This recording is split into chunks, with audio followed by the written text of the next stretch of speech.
తత్సత్. ఓం శ్రీ గురుభ్యో నమః.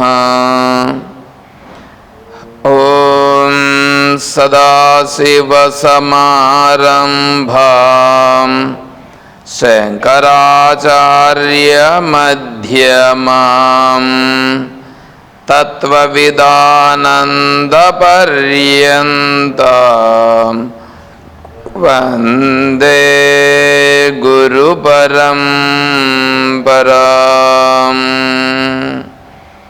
ఓం శ్రీ గురుభ్యో నమః.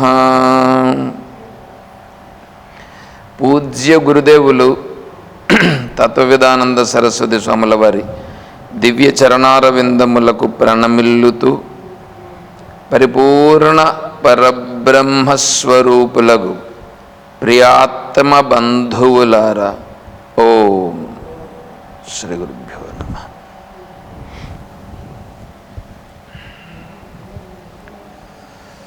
బ్రహ్మజ్ఞానావళిమాల మనం 3వ శ్లోకంలోకి వస్తున్నాం. 2 శ్లోకాలు పూర్తయినాయి.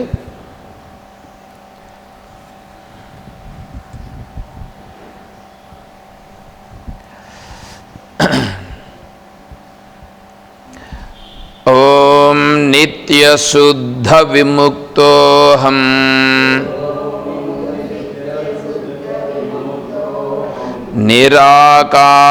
నిరాకారోహమక్షరః భూమానందస్వరూపోహం అహమేవాహమవ్యయః.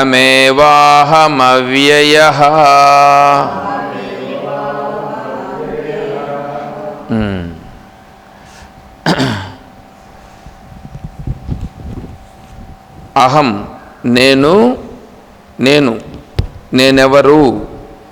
నేనెవరు అనే దాని గురించి చెప్తున్నాడు.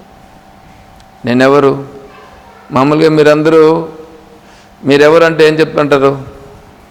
మీ పేరు చెప్తారు, నేను పలానా వాడిని కొడుకునని చెప్తారు, మాది పలానా అడ్రస్ అంటారు, అట్లా చెప్తారుగా.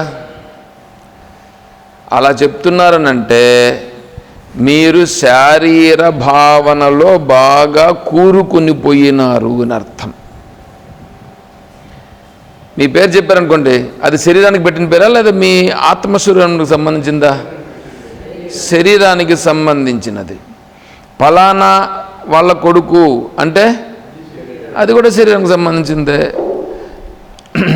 అది మీ పేరు అంటే మీ వాళ్ళు ఎవరైతే బాగా పేరు ప్రఖ్యాతులు ఉంటే వాళ్ళను ఉద్దేశించి చెప్తే వాళ్ళ బంధుత్వంతో చెప్పినట్లు అవుతుంది. ఇప్పుడు మీ బామర్ది ఒక పెద్ద స్థాయిలో ఉన్నారని అనుకోండి. మీ బామర్ది పెద్ద స్థాయిలో ఉన్నాడు. ఇప్పుడు పెద్ద స్థాయిలో ఉన్నప్పుడు మీరెవరండి, మీరెవరునంటే మీ పలానా ఆయన ఉన్నాడే, ఆయన మా బావ, లేకపోతే మా బామర్ది చెప్తారుగా. అంటే ఇప్పుడు మీరు ఏం చెప్పుకుంటున్నారు? ప్రపంచంలో ఉండే రిలేషన్స్ గురించి చెప్పుకుంటున్నారు. అంటే ఇవి చెప్పొద్దంటారా ఎవరైనా అడిగినప్పుడు? అంటే ఇప్పుడు ఓటర్ లిస్ట్ రాసేదానికి వస్తారని అనుకోండి. ఓటర్ లిస్ట్ రాసేదానికి వచ్చినప్పుడు మీరెవరు, మీ పేరేంటి అంటే నేను బ్రహ్మను అని చెప్తే వాడు ఏం చేస్తాడు? వాడు నీకు అట్లా చూసి ఏమిరా వీడు, ఎవరు రాయుడు, తిక్కగిక్కబట్టిందేమని అనుకుంటాడు. అట్లా కాదు, వాడికి చెప్పే అంశాలు వాడికి చెప్పాలి. బ్యాంకులకు బినామనుకోండి, మన అడ్రస్ ఏదో ఉంటుంది, దానికి సంబంధించి దానికి చెప్పాలి. అక్కడ చేయాల్సినవి అక్కడ చేస్తాం. వీసాలో ఏంటున్నా చేస్తారనుకోండి, అప్పుడు అవి చెప్పాల్సిన అవి చెప్తారు. కానీ మీ అంతట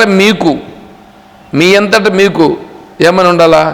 నేను పలానా వ్యక్తి కొడుకును, పలానా వ్యక్తికి సంబంధించిన పలానా వంశానికి సంబంధించిన వాడును అని ఉన్నింది అనుకోండి, కూర్చోండి అని ఉన్నిందని అనుకోండి, అప్పుడేమవుతుందంటే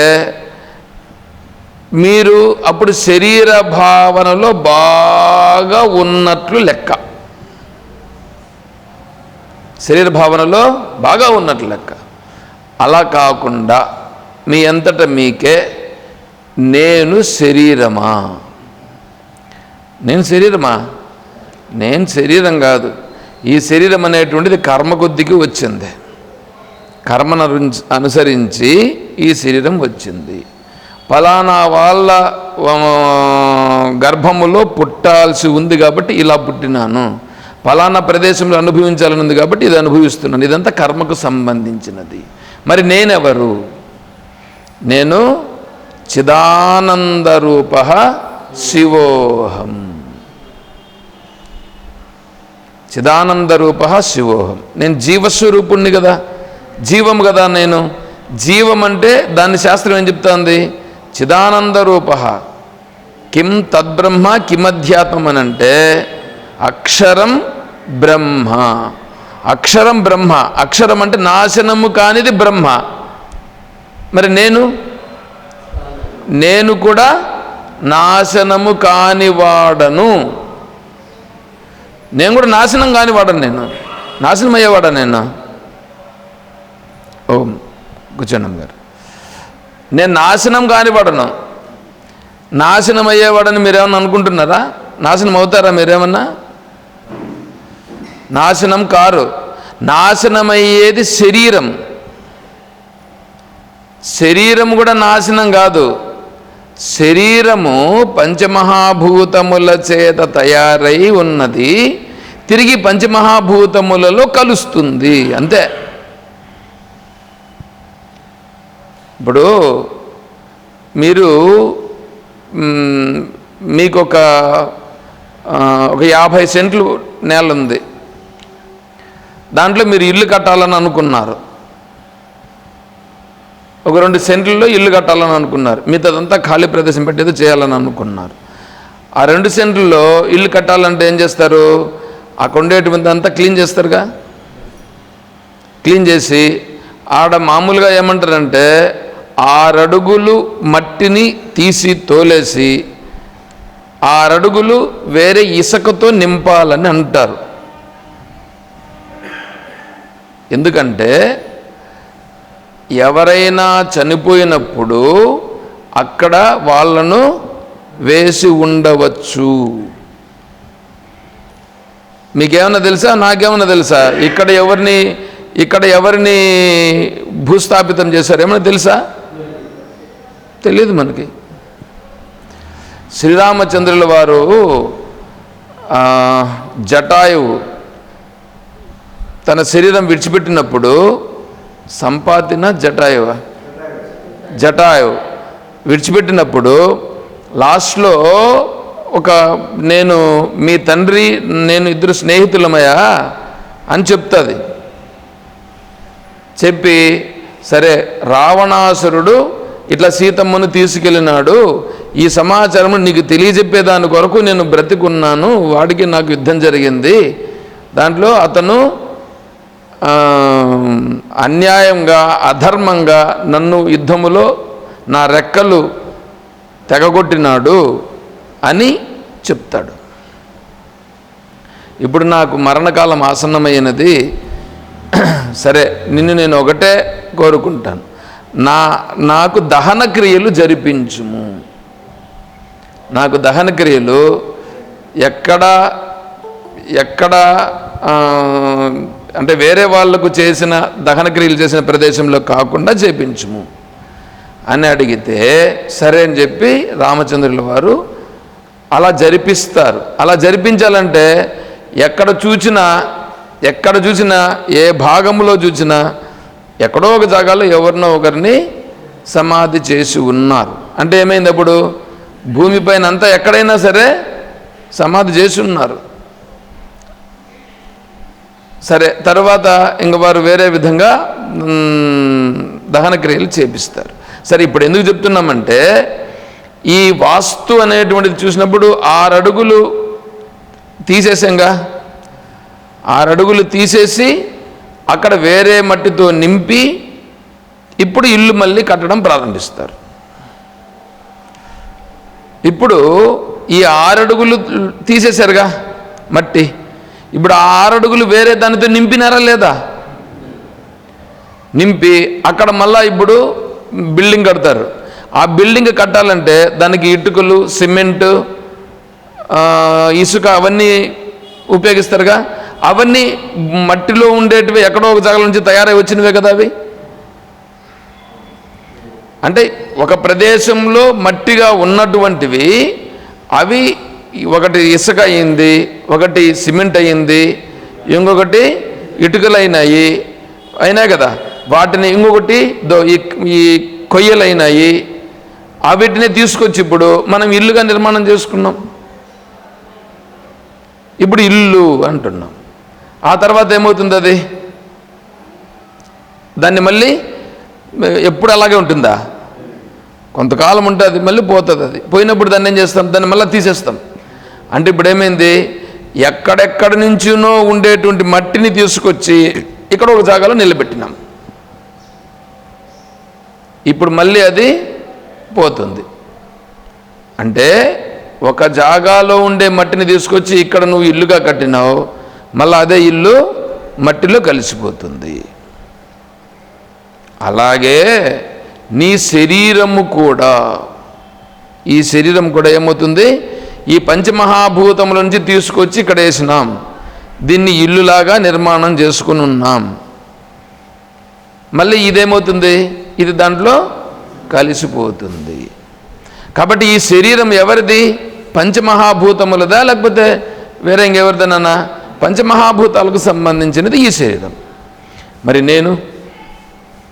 నేను ఈ శరీరము కాదు, ఈ శరీరములో ఉన్నటువంటి వాడను నేను, ఈ శరీరముతో అనుభవిస్తున్నటువంటి వాడను నేను.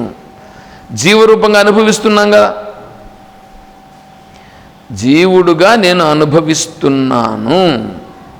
కాబట్టి ఆ జీవస్వరూపమే అక్షరం బ్రహ్మపరమం స్వభావో అధ్యాత్మముచ్యతే. అక్షరం నాశనము కానిది బ్రహ్మ, నాశనము కానిది బ్రహ్మ. బ్రహ్మ అంటే దైవం, ఆత్మ.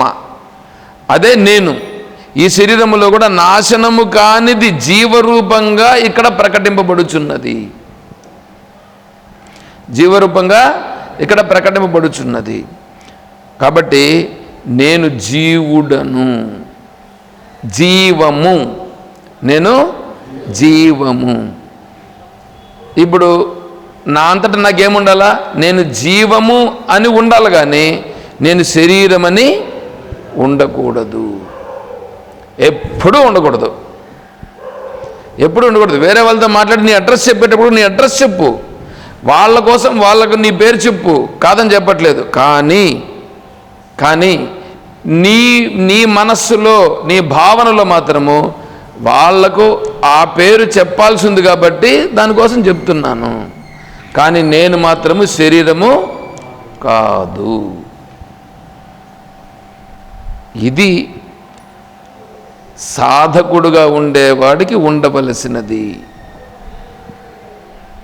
ఏమంటే అర్థమవుతుందా?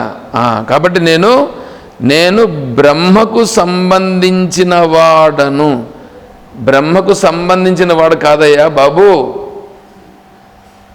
బ్రహ్మకు సంబంధించిన వాడనంటే ఏమైందంటే నేను పలానోనికి బామర్దని చెప్పినట్లు అయ్యింది. బ్రహ్మమే నేను జీవముగా ఉన్నాను, ప్రకటమవుతున్నాను. కానీ నేను బ్రహ్మాన్ని నేను గుర్తించలేకపోతున్నాను. నేను బ్రహ్మని స్పష్టంగా తెలుసుకోవలసి ఉన్నది. నేను ఏ విధంగా బ్రహ్మను తెలుసుకోవాలి? సరేనా? సరే, ఇప్పుడు దీనికి ఇప్పుడు ఏమన్నా, ఇప్పుడు నేను జీవము అని తెలుసుకునే దానికి నీకు తెలిసిందిగా, జీవముని తెలుసుకునేదానికి నువ్వు జీవము శరీరము తెలుసుకుంటుందా? ఏమైనా శరీరం తెలుసుకునే సామర్థ్యం శరీరానికి లేదు. తెలుసుకునే సామర్థ్యము ఒకవేళ మెదడు తెలుసుకునిందని అంటారు. మెదడు తెలుసుకునిందా? మెదడు తెలుసుకోవాలంటే మెదడుకు వెనకాలన్నటువంటి చైతన్యం వలన తెలుసుకుంటా ఉంది. గుండె కొట్టుకుంటుంది కదా, గుండె ఒకరోజు నిలిచిపోతుందిగా. ఇప్పుడు గుండె నిలిచిపోయిందా? నీ కర్మ తీరిపోయిందా? ఏమండి, కర్మ తీరిపోయింది కాబట్టి గుండె ఆడడం నిలిచిపోయింది. అంటే కర్మ వలన ఇంతవరకు పనిచేసింది. అంటే ఆ కర్మ ఎందుకు అలా ఉంది? ఆ జీవం అక్కడ ఉండాల్సి ఉంది కాబట్టి, అంటే జీవం వాడి కర్మను అనుసరించి అక్కడ ప్రకటింపబడింది కాబట్టి ఇంతవరకు అది ఉన్నింది. అందువల్ల ఇప్పుడు పనిచేసింది. ఏమండి, ఒక 2 నిమిషాలు ఏమైనా రెస్ట్ తీసుకునిందా గుండె? ఎప్పుడైనా మీరు పుట్టినప్పటి నుంచి కనీసం 2 నిమిషాలైనా రెస్ట్ తీసుకున్నదా? ఎప్పుడూ తీసుకోలేదు. పనిచేస్తూనే ఉందిగా. ఆ జీవం అనేటువంటి దాని ప్రభావం చేత పనిచేస్తూనే ఉందిగా. అది రెస్ట్ తీసుకోవచ్చుగా, తీసుకోలేదు. ఎందుకు అంటే అర్థం ఏంటి? నీ కర్మ అక్కడ ఉన్నది, కర్మను అనుసరించి జీవం ఉన్నది. కర్మ అయిపోయింది, జీవంతో సహా అంతా కూడా దీంట్లో నుంచి గెటాన్ అయిపోయిందా? అంటే అప్పుడు నేను శరీరము కాదు, స్పష్టంగా తెలుస్తుందిగా. అది పోయేటప్పుడు తెలుసుకుంటే ఏం ప్రయోజనం? పోయేటప్పుడు నువ్వు తెలుసుకుంటే నువ్వు అలా ఉండగలవా? ఉండలేవు. కాబట్టి ఏం చేయాలి? ఇప్పుడే తెలుసుకో. ఇప్పుడు తెలుసుకుంటే ఏమవుతుంది? ఇప్పుడు తెలుసుకుంటే ఏమవుతుందంటే, నువ్వు ఇప్పుడు పడుతున్నవే సుఖములు దుఃఖములు ఏంటంటే లాభ నష్టాలు, వీటన్నింటి వల్ల జరిగేటువంటి దానివల్ల నువ్వు ఇబ్బంది పడుతున్నవే, మానసికముగా పడుతున్నటువంటి ఆ వ్యధలున్నాయే, అవన్నీ ఏమవుతాయి తెలుసా? అవన్నీ నువ్వు తెలుసుకుని అలా ఉంటే ఆటోమేటిక్గా అవన్నీ తగ్గుతూ వస్తాయి. నీళ్ళు ఒక బకెట్లో తీసుకున్నాం. బకెట్లో ఉన్నటువంటి నీళ్లు బురద నీళ్ళు ఉన్నాయని అనుకోండి, కొంతసేపు అట్లాగే పెట్టేస్తే ఏమవుతుంది? బురదంతా కిందికి దిగిపోయి పైన తేట నీళ్లు తేలుతాయి. అదే విధముగానే నువ్విక్కడ నేను జీవస్వరూపము అనేటువంటి దాన్ని నువ్వు స్పష్టంగా తెలుసుకొని నువ్వు జీవభావనతో ఉంటే అప్పుడు ఈ సుఖాలు దుఃఖాలు ఇవన్నీ ఉండవు. చూడండి, నీ మనస్సుని ఇప్పుడు చేస్తున్నదే, నీ మనస్సుని ఇబ్బంది పెట్టేస్తున్నదే, ఆ ఇబ్బందులన్నీ కూడా ఏమైపోతాయి? ఈ బురద నీళ్ళు ఏ విధంగా బురదంతా కిందికి దిగిపోయినట్లుగా నీ సుఖ దుఃఖాలన్నీ కూడా క్రమంగా కిందికి దిగిపోయి పైన తేట నీళ్ళు తేరినట్లుగా నీ మనస్సు స్వచ్ఛమై శాంతిగా ఉండగలిగే స్థితి అనేటువంటిది నీకు వస్తుంది. అందుకొరకు మనం నేను జీవము అని తెలుసుకోవాలి ఖచ్చితంగా. నువ్వేం లేని తెలుసుకోవాల్సిన పనిలా, ఉండేది తెలుసుకో. లేని దాన్ని ఏమైనా చెప్పుకుంటున్నామా? లేని దాన్ని ఏం కాదు, ఉన్నదానినే ఉన్నట్లుగా తెలుసుకో. సరే, అది నాకు కరెక్ట్గా తెలియట్లేదండి, దానికి ఎలా చేయాలనో నాకేం అర్థం కావట్లేదు, నేను ఎలా ఉండాలనో తెలియట్లేదు, నేను అలా ఉండడానికి నా నుంచి కావడం లేదు అని అంటే, అయ్యా నువ్వు ఎలా ఉండాలనో నీకు దారి చూపించింది శాస్త్రం. నీకు తెలియనప్పుడు చిన్నపిల్లోళ్ళు నడిచేది రానప్పుడు ఏమవుతుంది? వాడికి చిన్నగా ఏలు పట్టుకుని నడిచే లోపలనే మనం ఏం చేస్తామంటే 3 చక్రాల బండి తీస్తామా? ఆ 3 చక్రాల బండి పట్టుకుని వాడు ఏం చేస్తాడు? తప్పుడు అడుగులు తోసుకుంటూ, వాడు తోసేదానికి మనం తీసిచ్చిందే. ఆ చక్రాల బండి పట్టుకొని వాడు అడుగులు వేసేదానికి తీసిచ్చినాం. అంటే వాడు అడుగులు వేస్తున్నాడుగా, ఇప్పుడు అడుగులేసిన తరువాత వాడికి అది కొద్దిగా ప్రాక్టీస్ అవుతుంది. అలా ప్రాక్టీస్ అయిన తర్వాత ఇప్పుడు ఏళ్ళు పట్టుకొని మనం వాడిని నడిపిస్తాం. అలాగే నీవు నీ జీవత్వ స్థితిలో ఉండాలనంటే ఆ జీవత్వం అంటే ఏమిటి, జీవత్వం ఎలా ఉంది అనేటువంటి విషయాన్ని నీకు భగవద్గీత, ఉపనిషత్తులు, ఆచార్యుల వారు ప్రకరణ గ్రంథములు వీటి ద్వారా మనకు బాగా తెలియచేసినారు. భగవద్గీతలో చూస్తే నీకు అది మార్గం తెలుస్తుంది, నువ్వు ఎట్లా నడవాలి అనేది చూపిస్తుంది. ఉపనిషత్తుల్లో కూడా దాన్ని చూపిస్తుంది. భగవద్గీత, ఉపనిషత్తులు అర్థం చేసుకోవడం కష్టం. అందువలన ఆచార్యుల వారు ఏం చేశారంటే, ఆచార్యులు అంటే ఒక్కరే శంకరాచార్య స్వాముల వారు. మిగిలిన ఆచార్యులు ఉన్నారు, వాళ్ళందరూ మతమునకు సంబంధించినటువంటి ఆచార్యులు, మత ప్రచారకులు అని అంటారు చూడండి. అలా మత ప్రచారకులే కానీ బ్రహ్మతత్వాన్ని గురించి స్పష్టము చేసినటువంటి ఆచార్యులు కాదు. వాళ్ళు చూడండి, వాళ్ళు బ్రహ్మను గురించి చెప్తున్నారా, లేదా ఒక దైవమును చూపించి ఈ దైవమును పట్టుకోవాలి లాస్ట్కు అని చెప్తున్నారా అనేది మీరే చూసుకోండి కావాలంటే. ఇప్పుడు ఒక దేవతను చూపించి చెప్తున్నారంటే ఒక రూపాన్ని చూపిస్తున్నారుగా, ఒక రూపాన్ని చూపిస్తున్నారంటే అప్పుడు రూపం దగ్గరికి వెళ్ళిపోయినారుగా. రూపం అనేటువంటిది ఏదైతే రూపంగా ఉన్నదో ఆ రూపం ఒకరోజు నాశనం అవుతుంది. అంటే నాశనమయ్యేటువంటి దానిని చెప్తున్నారు. పైగా దానికి సంబంధించిన కండిషన్లు, దానికి సంబంధించిన నియమాలు, దానికి సంబంధించిన పద్ధతులనే చెప్పుచున్నారు. కాబట్టి వాళ్ళెవరు? మత ప్రచారకులైనటువంటి ఆచార్యులు. ఇంకా ఏమన్నారంటే, లేదండి వాళ్ళు ఉపనిషత్తులు కూడా చెప్తారండి, వాళ్ళు కూడా భగవద్గీత చెప్తారండి. చెప్తారు.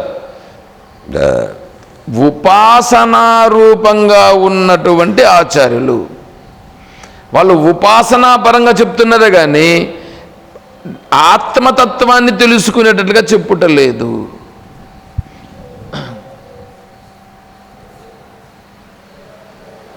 ఇట్లా తిప్పండి, ఇటు తిప్పండి, నా వైపు తిప్పండి,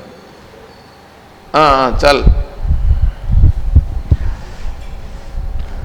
అంటే ఇప్పుడు ఏమైంది? వాళ్ళు ఉపాసనను చెప్తున్నారే కానీ అయ్యా నువ్వే బ్రహ్మముని చెప్తున్నారా? చూసుకోండి, నువ్వే బ్రహ్మము, బ్రహ్మమే నేను అని చెప్పట్లేదు. అవునాయా?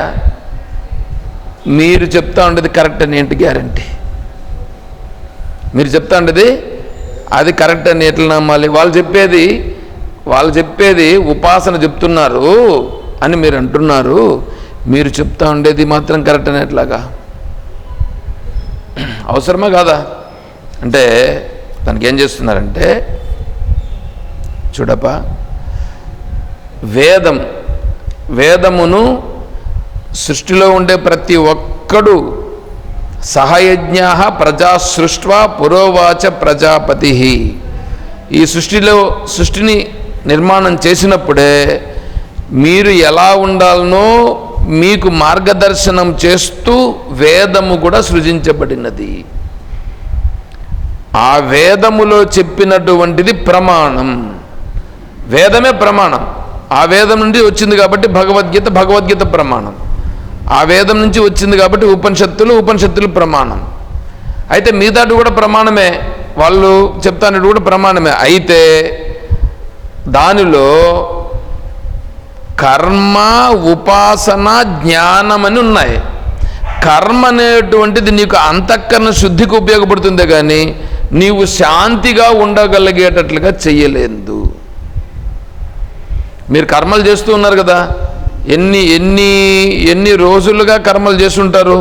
ఆ కర్మలను చేసిన దానివల్ల మీరు కోరికలతో చేశారా కానీ ఆత్మతత్వము తెలుసుకునే దానికి నేను కర్మ చేస్తున్నానని చేశారా?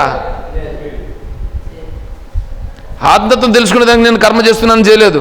ఆత్మతత్వం తెలుసుకునేదానికి నేను పూజ చేస్తున్నాను అని చేయలేదు. అంటే మీరు ఎంతసేపు అయినా దేవుని దగ్గర పోయి కూడా ఏం చేశారు? వ్యాపారం చేశారు. అంటే స్వామి నాకు ఈ కష్టం ఉన్నది, ఈ కష్టం నాకు తొలగిపోవాలి అని చేశారు మీరు. అంటే మీరు ఇప్పుడు డాక్టర్ దగ్గరికి పోతారు, డాక్టర్ దగ్గరికి పోయి ఏం చేస్తారు? డాక్టర్ దగ్గర అయ్యా నాకు తలకాయ నొప్పి ఉన్నది, ఏమైందో చూడు అంటే ఆయన ఏం చేస్తాడు? ఆయన టెస్టులు రాసిచ్చి ఆయన ఫీజు తీసుకొని ఆయన నీకు అవసరమైనట్లుగా చేస్తాడు. అంతేనా? ఇప్పుడు మీరు చేసింది కూడా దేవుని దగ్గరకు వచ్చి ఏం చేశారు? నీకు టెంకాయ కొడతాను, నా కోరికలు తీర్చు. స్వామి నాకు ఇబ్బంది జరిగిందంటే 100 కొబ్బరికాయలు కొడతాను. ఆహా, అంటే ఇప్పుడు కొబ్బరికాయలు కొడితే ఆయనకి ఏమవుతుంది?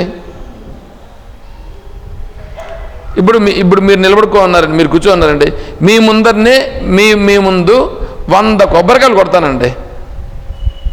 100 కొబ్బరికాయలు కొడితే మీకు ఏమైనా కించిత్ ప్రయోజనం జరుగుతుందా? నాకు చెప్పండి.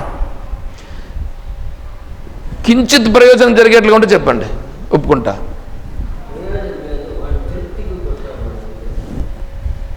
నీ ముందర నీ దగ్గరనే ఇప్పుడు నేను 100 టెంకాయలు కొడతా నీ ముందర, నీకు ఏమైనా తృప్తి అవుతుందా?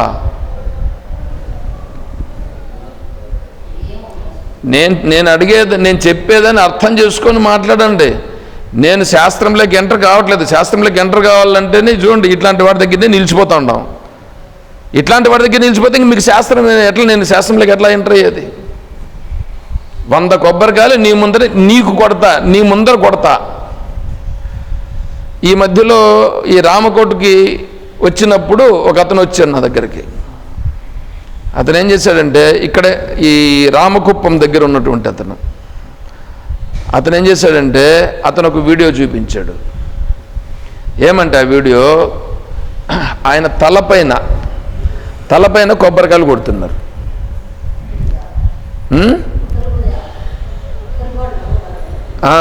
ఎవరో కొరబోళ్ళు ఎవరో ఉంటారు వాళ్ళు. ఆయన 108 కొబ్బరికాయలు కొట్టారు స్వామి, చూడండి వీడియో తీశారు అందన్నారు. సరేప్ప మంచిదని చెప్పాను.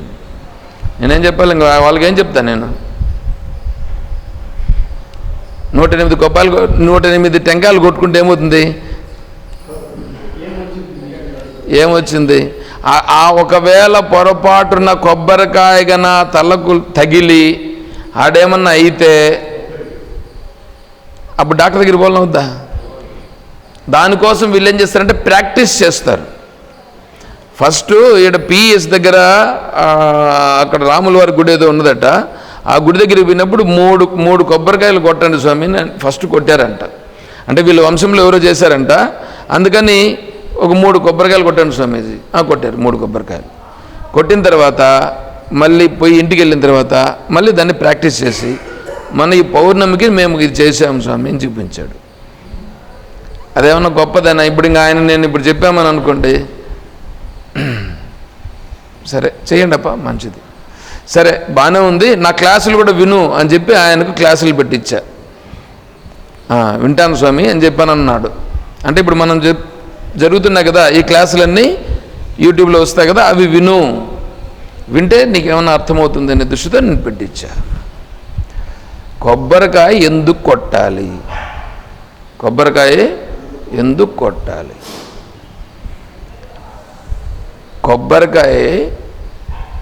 యాక్చువల్గా తలకాయ కొట్టాలి. మన తలకాయను కొట్టాలా. మన తలకాయ కొడితే మనం బతుకుతామా? బతకం. మన తలకాయ కొడితే మనం బ్రతకం. కాబట్టి అహంకారమును సమర్పించుట. మనకు అహంకారం ఉందిగా. అహంకారం అంటే ఏమి? నాకంటే గొప్పవాడు ఇంకొకడు, నేనంటే ఏమనుకుంటున్నావు? నేను చెప్పేది కరెక్ట్, వేరే వాళ్ళు చెప్పేది తప్పు. నేను మాట్లాడుతున్నది కూడా అట్లే ఉంది కదా మీకు. కాకపోతే నేను మాట్లాడుతుండే విధానం వేరే. శాస్త్ర ప్రమాణం ప్రకారంగా మీరు తెలుసుకోవాలనే దృష్టితో సన్మార్గంలో ప్రయాణం చేయమని చెప్పి దానిని భగవంతుడు కూడా తస్మాత్ శాస్త్రం ప్రమాణంతే కార్య అకార్య వ్యవస్థితో అని భగవంతుడు చెప్పి ఉన్నటువంటి ఉన్నదానిని నేను తెలియజేస్తున్నాను. కానీ ఉన్నదానిని దాన్ని ఏమంటారు చూడండి, బూడి